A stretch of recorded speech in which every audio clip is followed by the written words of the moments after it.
Nanawagan ng Simbahang Katoliko imbis na nakakatakot na costume ang gamitin sa Halloween, magdamit na lang bilang mga santo o anghel. Wala man daw masama sa paggaya sa trick-or-treat na tradisyon ng ibang bansa. Pero dapat daw hindi makalimutan ng mga Pilipino ang tunay na diwa ng undas. May report si Sherry Ann Torres.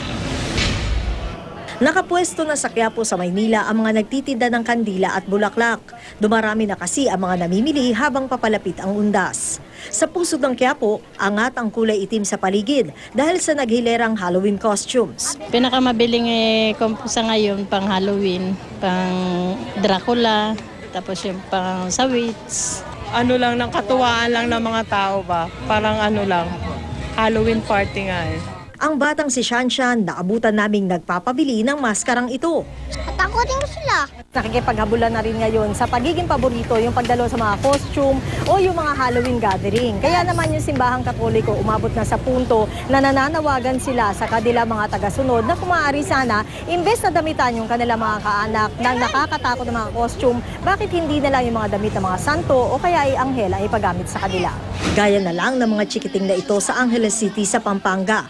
May mga nagbihis santo, anghel, madre at maging santo papa. We're trying to bring back the Hallow and the Halloween, bring back the holiness with regards to the saints, na hindi natin nakakalimutan this day is for them, or para matutunan natin, malaman natin ang buhay ng mga santo, not just to praise them, but also to praise the Christ which is in them. Yung pagiging Christ-like. Bagamat naiintindihan naman daw ng Simbahang Katoliko na nakakatuwaan na ng ilang Pilipinong kopyahin ng Halloween at trick-or-treat tradition sa ibang bansa, pinapaalala lamang daw nila ang tunay na diwa ng undas. Yung November 1 para pagbubunyi sa mga kaluluwa na naligtas na sa kabilang buhay. Yung ikalawa na para pagdasal sa mga kaluluwa na hindi pa nararating yung kanilang dapat sanang puntahan na lulhating walang hanggan. Ngayong undas, maliban sa costume, maigi rin daw turuan ang mga batang ipagdasal ang kanilang mga namayapang mahal sa buhay.